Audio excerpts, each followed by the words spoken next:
Hello everyone and welcome back to the Cyclocross Social podcast. Today we are going to be discussing the first day of racing in National Championship weekend. In cyclocross, almost all racing is saved for the second day, but we will be discussing the Belgian Championship for elite women, the Czech Championships, and we might go over a few other results as well. And with me to do that is Issam. Yes, thank you for having me. Thank you for being here. Let's dive into the action in Beringen. The Terhills course, different time of the year than what we normally see it at. This has typically been the season opener. We only know it from October. Nice weather, fast, dusty course.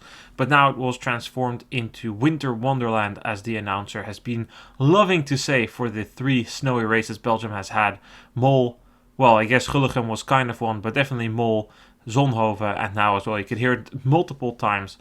And it gave a very different nature to the course. Some section of the course had been removed because there was standing water, which was covered in a layer of ice. Definitely not something you want to be going through. Very sensible decision to take that out. Else you're just asking for people to be hypothermic when they need to run through that. Definitely not necessary to have that in these conditions. The course was pretty much what we saw then last year at the Exact Cross here. A section around the start-finish on the grass, and then 2 climbs with the fast downhill and the big off-camber drop. It was that off-camber drop which would turn out to be vital in both races we saw today, but we're mainly discussing the women's race. Fleur Moors had a good start, powered away. We've seen it a number of times that she's been a good starter. We saw it in Mol, for instance. She's really worked on that, and it's really paying her dividends. She broke clear of Ribeirol, who didn't have a good start. She went into the field in 8th position, but quickly found her way to 2nd place. She needed to close a 10-second gap to Moors and started doing so. And just as she caught up to Moors, the young Belgian went down in a corner over the bars, and that was pretty much race over because Ribeirol opened a 20-second gap and she kind of stabilized around there. Moors made some attempts, but Ribeirol was not really taking too many risks, not doing anything too crazy. There was one moment with which a little bit too much pressure on the front brake. She nearly crashed, but calm and collectively she managed to repack herself, didn't go down, cruised to the 2nd title in a row. Fleur Moore, 2nd place, good result for her. And then 3rd place, eventually going to Kiona Krabbe, who dropped Julie Brouwers on one of the climbs. So, for that battle-ish, which we had for the win, Issam, I was torn before. Because I thought, coming into this course, a really good course for Fleur Moore, she can do really well. But then we had the weather conditions, the snow, the ice, and I thought, Fleur Moors is not great technically. That could hurt her a lot. Then I saw that there was more and more technical sections being removed from the course, and I felt more confident that Fleur Moors was the favorite. I really thought that those climbs would suit her a lot more. She's a lot lighter than Ribeirol. But what was the key section of the course? It was that big downhill. You remember the one when the first time they introduced it, there were no ruts and we had that ginormous pileup at the bottom? It was that one. But now with ruts, the bottom had been changed just a little bit. And there you could just see lap after lap after lap the difference in confidence and ability to handle the bike from Moors and Ribeirol. Ribeirol in the pedals most of the time, much higher speed. Moors much more cautiously. Her team manager still coaching her, Erik Braas and Sven Nys, that she needed to unclip one foot, take a different line. So even though most of the technical parts were out, it was still one key technical part of that course where each lap Ribeirol was 5 or 6 seconds quicker, which really made a big difference in the overall play of the race. And that also made me think, what if that training session midweek had been there? What if Fleur Moors had had 2 hours to dial this course together with all her performance staff? Could it have made a difference for her? Potentially. But at the end of the day, technicalities are as much a part of cyclocross as power, and Ribeirol was the deserved winner today. No doubt. I think that Ribeirol was, as you said, calm and collected. It wasn't the greatest of start, but I think for Ribeirol standards, definitely was an okay start, and she didn't really lose all too much ground. And I think that today, if you look at the race of Moors, she definitely had the legs if, those things didn't happen and the course suited her a little bit more. I guess in terms of circumstances, I think then it was more Moors' race to win than for Ribeirol, I guess. And Ribeirol would definitely have more difficulty in winning it than she had right now because Moors was just struggling quite quite a bit with some of the technical sections. The off-camber was definitely one where you could see that she was not sure. That is definitely one of the worst things that you can have there. You need to be confident, not overconfident, because that can really cost you then, but you just need to try and negotiate it, make sure that you carry enough speed, but not too much. And she just struggled. She struggled overall, the crashes didn't help, and then you're just in a sort of a what-if scenario, and I think that you can definitely ask that question, but if it's done, championships is over for Morse and for Ribeiro. Ribeiro is the winner, and I think this is part of cyclocross. If you want to be a champion, you have to get through these steps, and this is good for Morse to go through this process, I guess, in a way, and try to learn and develop and try to get better and better, and then I think that it will eventually her time will potentially be there, and she will then maybe be able to get that title. But it wasn't for this year, it wasn't for this edition. All the props have to be given to Ribeiro, because I think that today she had some hiccups, but it was overall a great ride, and she was able to bring home that title. There's not really much to say other than that. I think back to Ribeiro and Moore's good ride, but it was just fell short. It's crazy how one section can alter the course of a race like this, and for Morse I would say it's definitely what you said. Her time will come. And we should remember that there's a logical explanation for this. Like, not everybody might be familiar with it, but Fleur Moore's third year under 23 comes from handball. She used to play that, only started cyclocross as a junior, immediately kind of left her mark, but also because of that fell into the same trap as many Belgians. She was bombed to the big top talent, has to become world champion in Hogerheide because she's Belgian champion, and got a top 10 in Benidorm. It was just too much. And then, she's a good rider, but she's also had a lot of setbacks in her cyclocross career. Last year, she crashed in Beringen, or maybe that was the year before, actually, already. 2 years ago, she crashed in Beringen during the recon and tore her kidney, was out for most of the early season, came back with a top 10 at the World Championships. I don't really remember what happened last year, but she couldn't complete that season. And this year, she has had a good season. World Cup top 10 in Flamanville, has been really up there in the under 23 category. Her time will come. And today was a good ride, but those technical improvements, they need to be made, especially in conditions like this. And then, again, I'm falling in repetition here, but Fleur Morse is a really big talent, and sometimes it's easy to forget the age and forget what is there, but you just need to wait a little bit. And whilst it could have happened here with maybe that training session or whatever, it didn't happen, and that is cyclocross, because you need to be able to ride your bike in those sections, and you can't be always dependent on extra training sessions, extra work with skills coaches, even though it's a vital part of a performance environment. So good Ribeiro with the title, probably based over the entire season. You would say it's deserved. She has been the best Belgian this season. She has been really in good form during the Christmas period, getting those top 5 results again. She had a bit of a little slump in the early Christmas period, also kind of coming back from that training camp in Spain, not feeling all too fit. But the surprise perhaps here is Kiona Krabbe with a third place, although I'm not too sure how surprising we could call it. We know that Krabbe is a specialist on these type of courses. She is very good on the climbing courses. She's gotten top 10s on the Koppenberg before. That's her favorite race.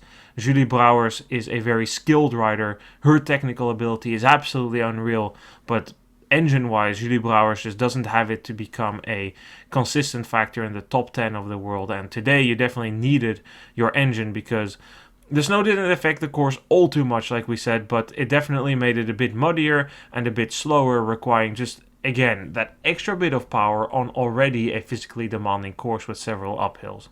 I think her teammates, who we saw in the beginning of the race, also somewhat up there in the likes of Alicia Frank. I think that, normally today you would definitely see her as well as one of the favorites for a podium. In normal circumstances, she would have been able to be up there, but not because of the course only, but also because of having to come back from Lyme.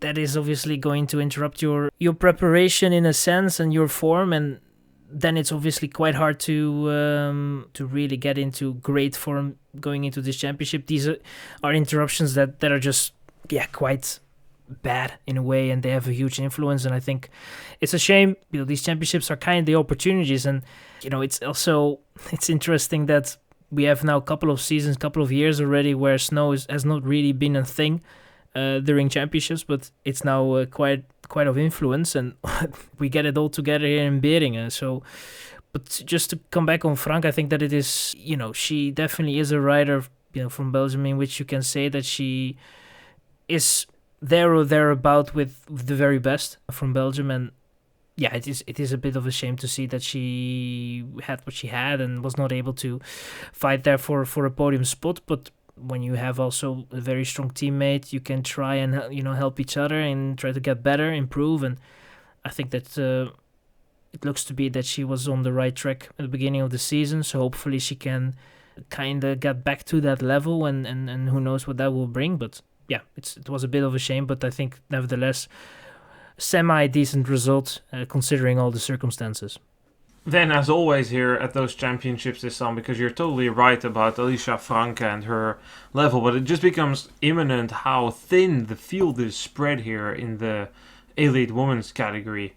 It's just not that many top riders, let alone if you look at the international races, it's one Belgian maybe in the top 10.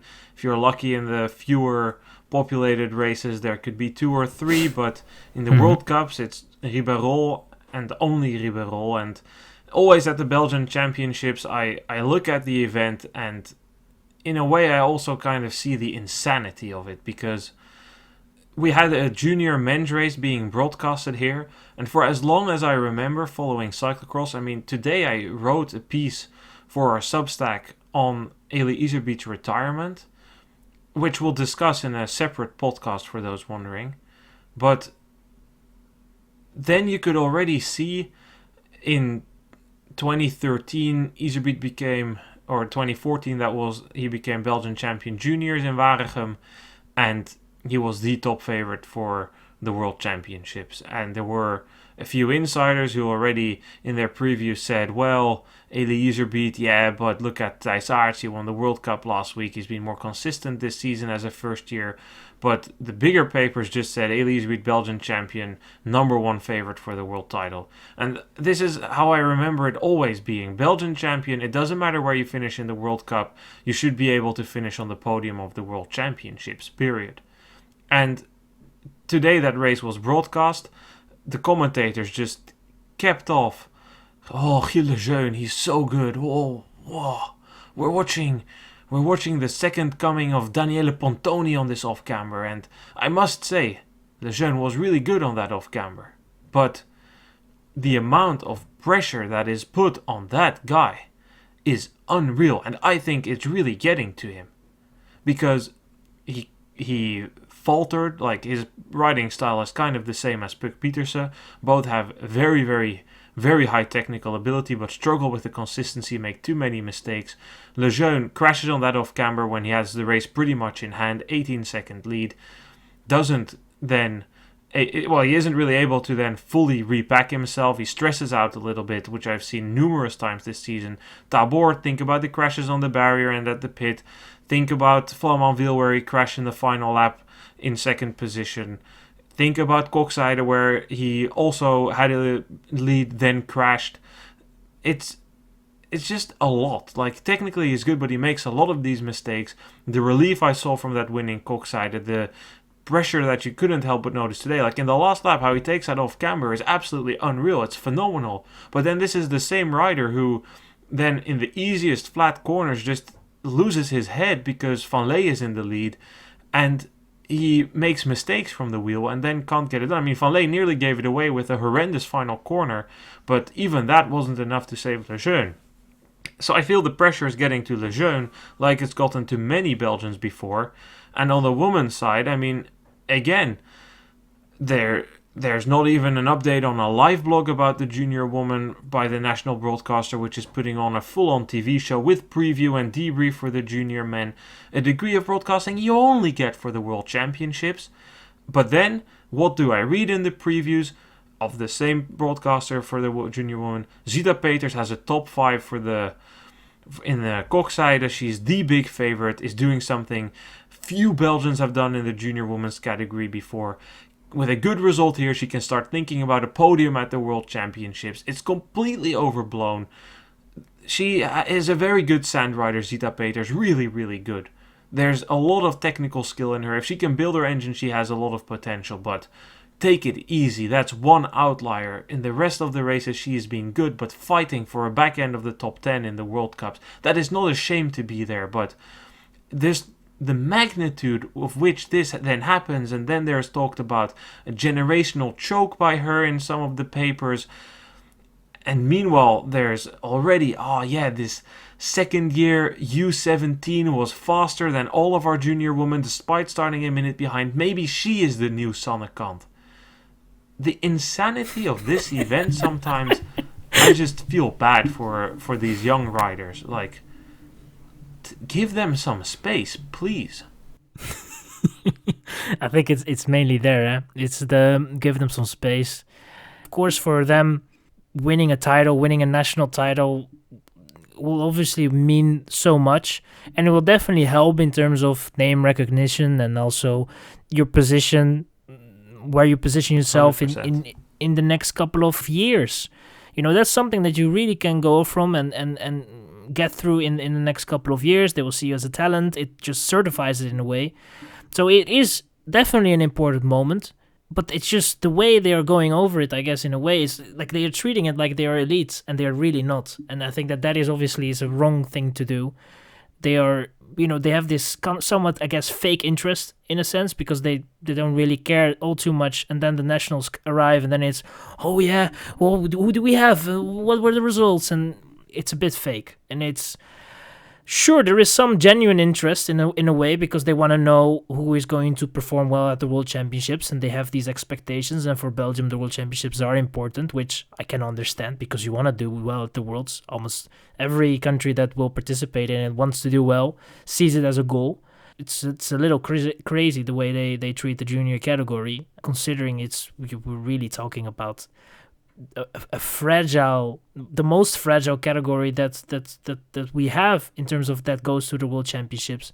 And we have seen many juniors that were great as a junior, and then they go to the under 23 and it's just, nowhere. And they never get through that, and they fade, and they have to, leave cyclocross in a sense and pursue another career, which there's nothing wrong with that, but it is the reality. It is wrong. I think that it is definitely weird in a sense that they are giving all that attention to the men junior side, and the women junior barely gets any. And there is a sort of a problem, I guess, in Belgium, if we are talking about the way they are trying to go, or at least they try to distribute the attention, the effort that they do to broadcast or to cover the men's side compared to what they do for on the women's side, and especially in the junior categories, which normally should be equal in a sense, or at least try to be, or because it is understandable that there is especially in Belgium, it is still kind of coming along, and it's getting better, but there is still definitely some improvements that could be made on that in that area. And I know that is maybe a bit contradictory that we are, that I'm saying that they need more attention, but then on the other hand, that it's also, they have to get some space. But what I try to say is they deserve the exposure, but they don't really deserve to be put in a position that is with expectations that are way too high, with the pressure fully set on them, and it's just not good. And to be honest, if there is one party, I guess, in a sense, that can help them out, or at least try, and they do it at times, especially when the World Championships arrive, they try to temper the expectations. It is the federation. The federation has a role. The federation needs to try and help these riders out where they can, especially if we're talking about, for example, the somewhat bigger media outlets, VRT as well. They can play a role there. They can protect their juniors.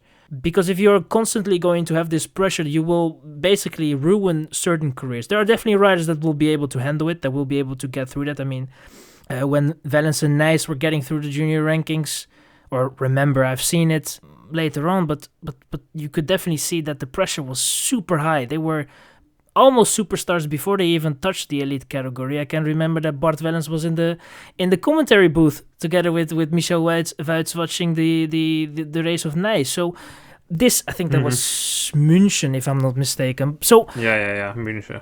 this is something that has been going on for years. It's not new. It's kind of weird. Other countries maybe look at their juniors as potentially their only chance of getting a medal, because if they look at the elite category, it's almost impossible.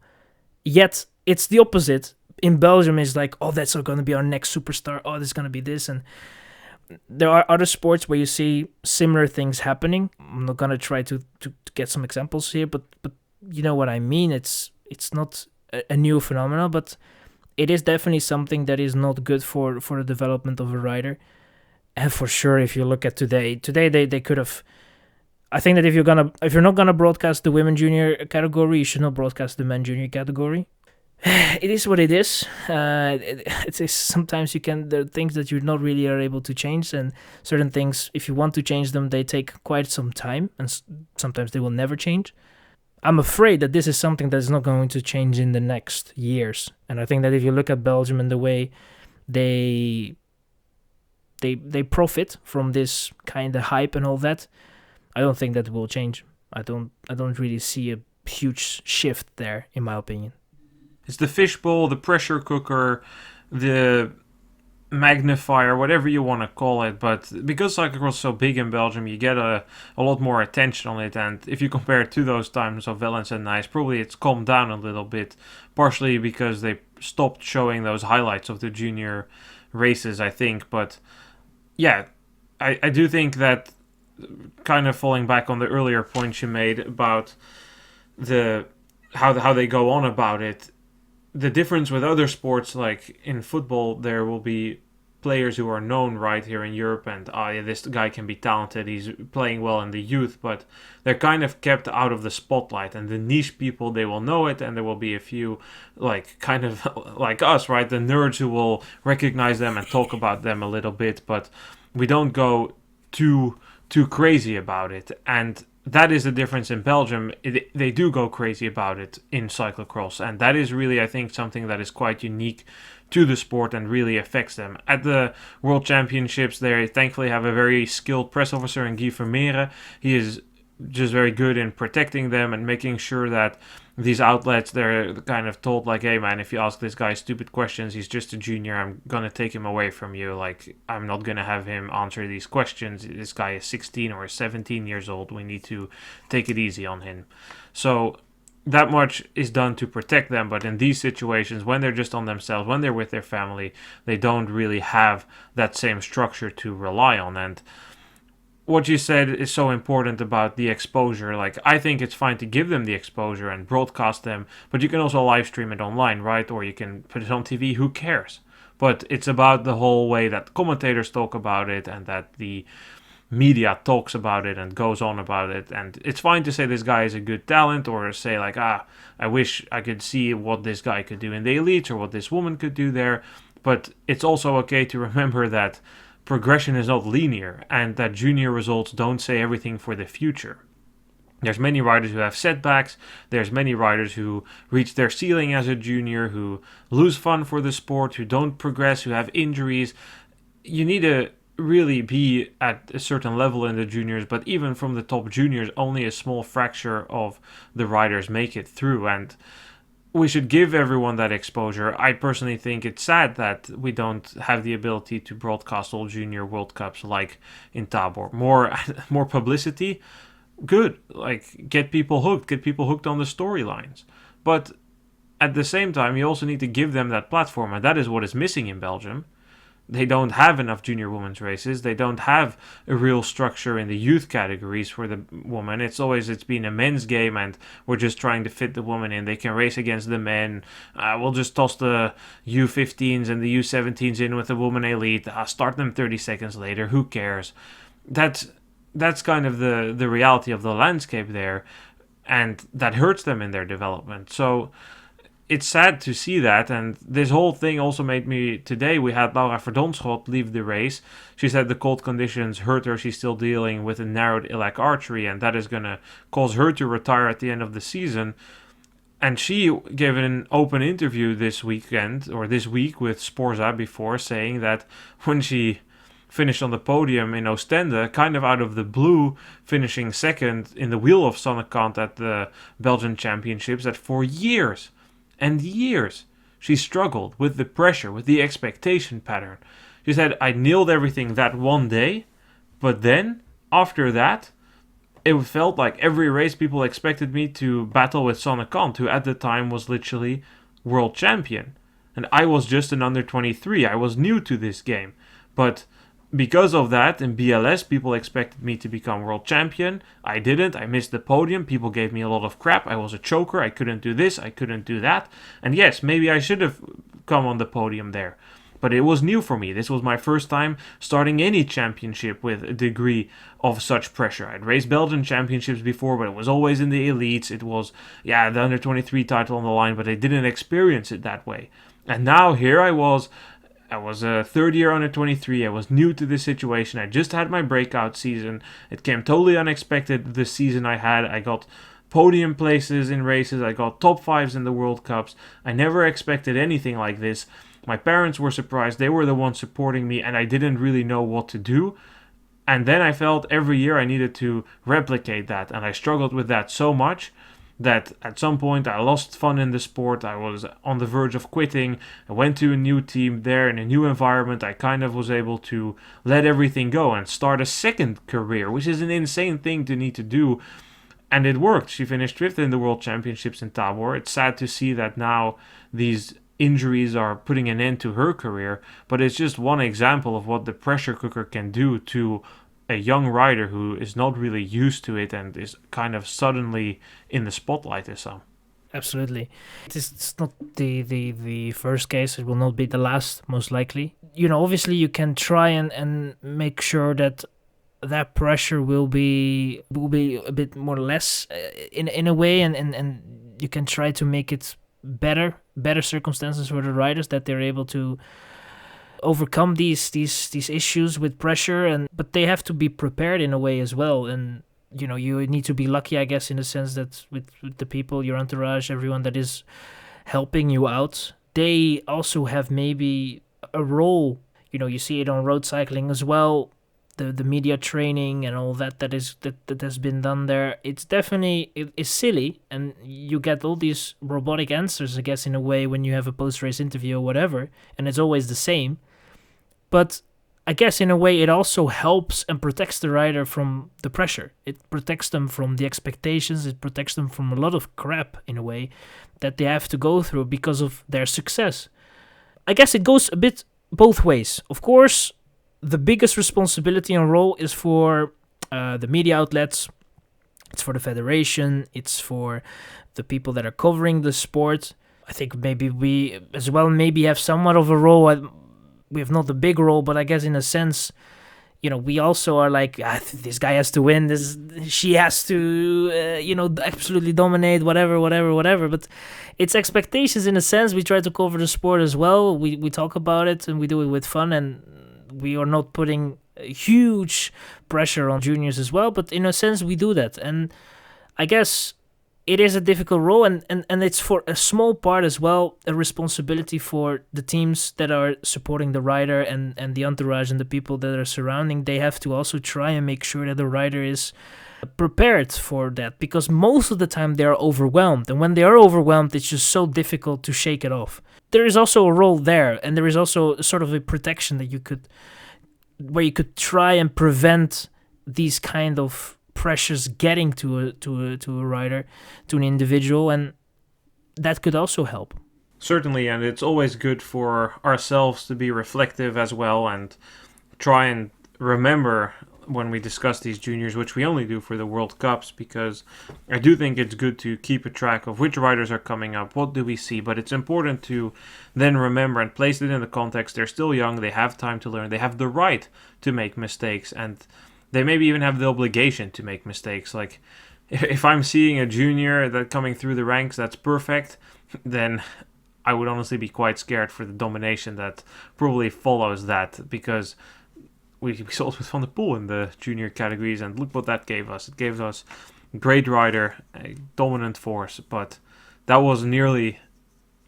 Okay, I don't want to get into his specifics too much, because if we discuss that, then we also have plenty of places to say where he made character development growth from his young years onwards. So, yeah, I guess the point is everybody has the right to their own development trajectory, and that doesn't need to be linear. But it is sad to see Verdonschot leave the sport this way. After Mol, in a lot of pain, thought about quitting right then and there. It's just something you don't really wish. Somebody who has the stamp of an eternal talent. That's probably the thing what hurts the most, that the talent is in there, but you'll never really see it flourish for a big bag of circumstances together. So that much on the Belgian championships. We can briefly move a little bit to Ostrava, where the Czech championships took place. First of all, great news coming from the Czech media, which I've been able to verify with multiple sources inside the Czech Federation. Ostrava is likely to host the first round of the World Cup next year in a night race. My prayers have been heard. My Christmas wish came true. Geographic clustering of weekend racing and a night race. I'm maybe the happiest man in the cyclocross scene when I heard that news. The signs are all in green from the Czech Federation. They said that they had positive reactions, the sources I spoke to, but that they haven't had an official confirmation yet, but that they don't see a reason why they wouldn't do it at the UCI and Flanders Classics. In fact, they also mentioned that the World Cup has to do it because they weren't international enough this year. So that was good news. The racing today there was also great. Unfortunately, they only broadcasted the men's race. I got a crappy 3-minute summary of Zemanova winning another title. Very easy title for Zemanova. I think I would have liked to see the race, don't get me wrong, but the highlights did plenty of justice. She powered away in the first lap and won right away. She had a minute and a half. She said afterwards, my most important thing today was to not have any mechanicals. There are quite some places on this course where you can puncture, but it didn't happen. I needed to stay warm, but I'm used to this weather from the Czech Republic. It was also cold in Belgium last week when I was there. Job done, what you would have expected. Next year, maybe with Barbora Bukovska, there will be a challenger rising, but she too has the right to take a long time to reach that level of Zemanova. But Bukovska was riding in the junior women's category, which started a minute later, doing very good lap times. Already up there, we've seen in the HFS System Cup this season. It's exciting times for Czech cyclocross. I wrote that piece as well for the Substack, so little spoiler for that one, but I'm quite bullish on Czech cyclocross. The reforms, a lot of medals at the recent World Championships. And this year, we see on the women's side, Zemanova, Bukovska, two talented riders. Grohova, another rider who's been doing very well. On the men's side, we got a taste of the future in the category because, boy, Bazant and Jezek went at it. They took that opportunity when Boros couldn't start due to illness with both hands, sprinting out of every corner, fighting like the young dogs they are, flaming out as the race progressed. Bazant chain drop in the first lap, came back to the front, was really setting the pace, and then he had a puncture, got set back, fought his way back to the front, and finished it off like a cold, silent assassin Issam. He didn't really do anything, waited for Jezek to blow out, late overtake before the stairs, set the pace out of the final corner, sprints to the win, and boy, did that mean something. Last year was completely ruined. He was a second-year junior, then high expectations following a bronze medal as a first year, but things fell apart. He got sick multiple times, COVID infections, semi-long COVID, and he just didn't have the ability to perform. This year got a top 10 in Tabor, and now, what a performance today. You could see what it meant to him after the finish, and what a ride. For sure the deserved champion. If you have that much bad luck and then still win in this fashion, wow. Yeah, incredible ride, I have to say, and they were both really going at it, and you were, I was thinking like, they are not going to be able to do this for the entirety of the race. There will be a point in which they kind of have to think about what they will do in on the last lap, and in a way it was the case, but they also still tried to put each other under pressure. And yeah, I think it was an incredible ride. If you are on the first lap already, you have to get through stuff in terms of a chain that you have to put back on, but you saw it. He was determined. I think that he really knew what he wanted to do, and that's just mentally is maybe also important. If you are getting into a race and you're like, it can work against you, but it can also work in your favor. If you're putting that expectation of, okay, I have to win this. I need to win this. I want to win this. And I think that he definitely had that mentality of, okay, I'm going to try and put myself there. I'm going to give it my all. Hopefully that will be enough. And it was enough. So I think it was great. It was also, for me at least, a great introduction to watching the course there in Ostrava. I think it was nice to see. You know, they also had some snow there, and it was tricky in a sense, but it was doable. But it was a nice course. It definitely is a nice course. I think it will look great if it was going to be a night race. If it was going to be adapted in the World Cup, it would be great news if that would be the case. It looks to be heading that way. You know, both the Bazant and also Jezek, they both, in a sense, gave it their all. And I think that Jezek can definitely be proud of his race. But if you see what Bazant had to get through in this race and still was able to beat you, I think you can look back and say, okay, the better man won. I was not good enough, and it is what it is. So, yeah, I think for Bazant, if you look at the things that he had to get through in his career, and then to become elite national champion, that must be a great feeling. That must be a great moment in his career, and hopefully for both this guy, it's hard to judge what that will mean in terms of international level and in the future in the elite category, what they will be able to achieve.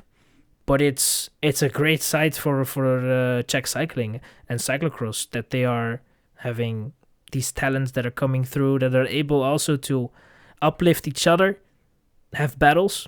You know, I think that is a great position to be in as a country. For cyclocross as a whole, it's also a very hopeful sign. For sure. It's a really good sign to see more and more of these riders and talents coming from these countries. Again, the under 23 years is really where the riders that aren't from the Netherlands and Belgium suffer, because the other riders going to the big teams, they get the opportunity to really develop. But Jezek is doing really good this year. Hopefully Bazant can nail another top 10 performance in Benidorm, and then at the World Championships, Hogerheide is also a good course for him. I really hope that, because I'm still bullish on him. He seems a lot more muscular than last year. He seems more like a grown man, and I think that will really help his development. For the rest, I don't really have all too much to say on the Czech Championships. Yeah, there's one thing actually. Jezek had an injury to his calf in November, which hampered him, but he's been recovering okay, and he hopes to grow a bit towards the World Championships. That's the last thing from my notes on the Czech Republic. Then some other races, just briefly, we don't need to discuss them in depth. German Championships under 23 in Bensheim, nothing really to report, didn't really see much from that. Eike Berends won that title. In Spain, the national championships are taking place in Tarancon. That course was actually very fast. It was frozen on the ground on some sections. They had some below zero temperatures overnight there in central Spain, with Raúl Mira Bonastre taking the win. I watched some of that on YouTube, a lightning fast race there. And I spent most of the day watching the French championships, but before we do that, I will give you the only result I know from the Albanian championships.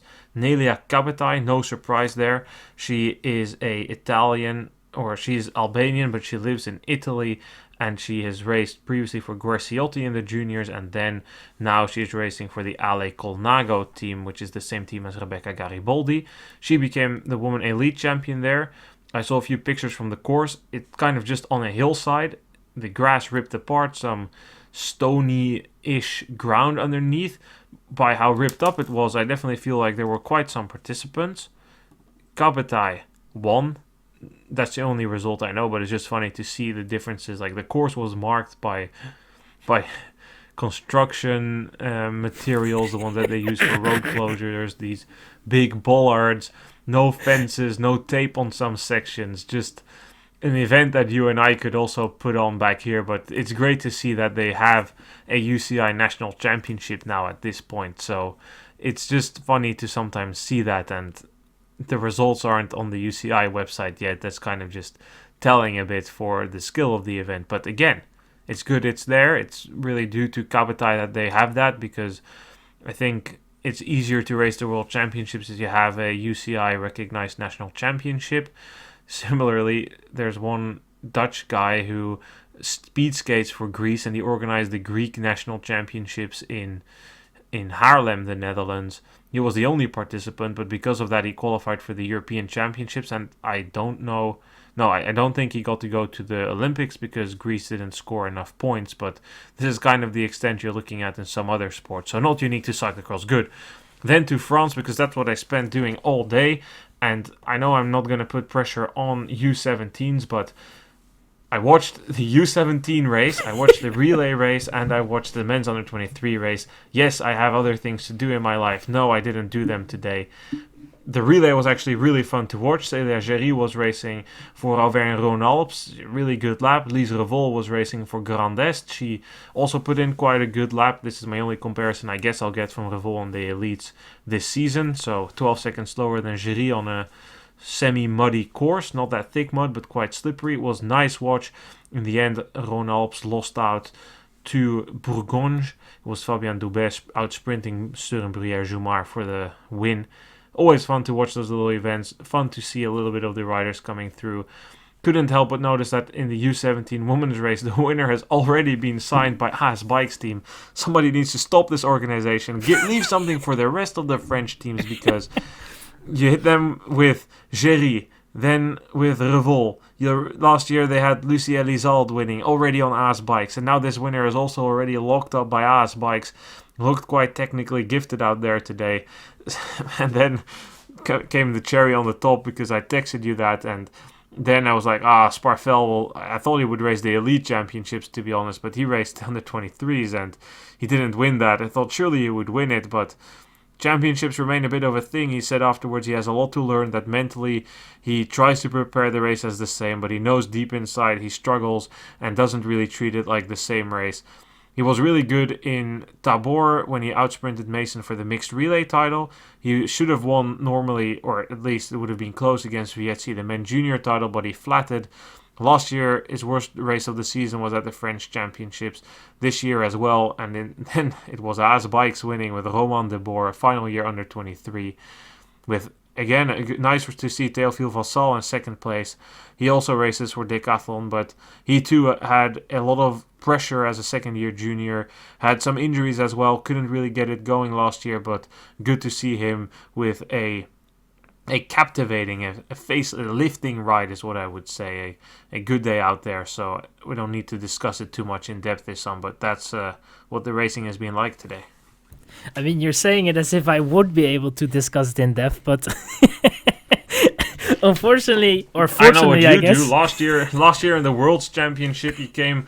I rewatched the French Championships, men and women junior, and you came with some crazy details there, which for you was a reason to doubt Søren Bruyère-Jumar for the world title, and you were right in the end, because Agostinacchio got him in the final lap, so I don't know what you're doing or what you will be doing in the upcoming weeks, but I know that for sure your brain will be filled with cyclocross knowledge for that preview as well.